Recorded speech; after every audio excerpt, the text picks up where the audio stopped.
Oui, Muriel, regardez comme c'est beau. Jean-Christophe vous fait de belles images. Et moi, j'ai rejoint Maëlle Poésie. Bonjour. Bonjour. Bon, je sais, c'est tôt.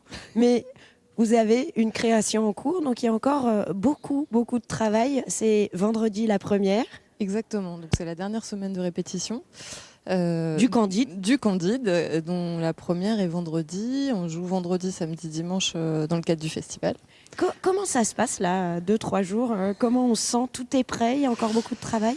Non, tout n'est pas prêt, donc il y a encore du boulot. C'est du boulot de détail, à la fois avec l'équipe, à la fois pour bien préciser tous les objectifs pour les personnages, etc. Puis il y a aussi tout un travail technique qu'il faut finir, d'où la fatigue de ce matin, parce qu'on était en filage technique hier. Et du coup, c'est aussi des réglages de son, de lumière, de déplacement de scénographie, de costumes, tout ça.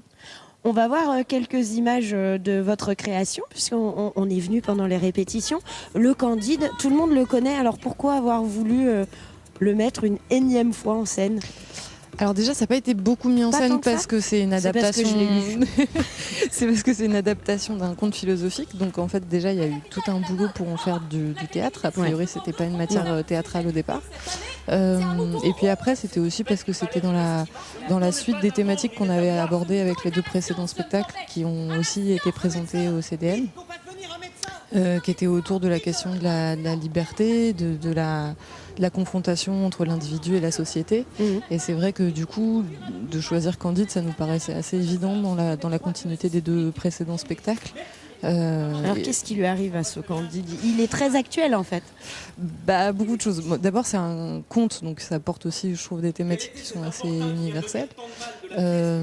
Après, il lui arrive que c'est un jeune homme qu'on vire de chez lui, pour le dire mal, et qui découvre le monde et qui découvre aussi un petit peu comment plein de gens ont des visions très différentes du monde et comment lui va pouvoir construire la sienne au fur et à mesure de la pièce pour arriver à la fin à avoir une autonomie de pensée, une façon de voir les choses propre à lui en fait.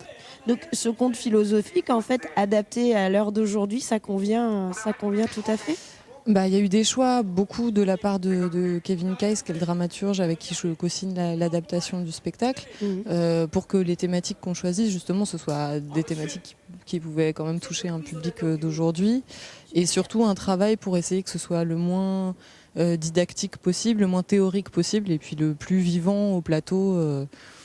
Voilà, c'est quand même un spectacle vivant, donc c'est fait pour les gens d'aujourd'hui et qui puissent suivre cette histoire.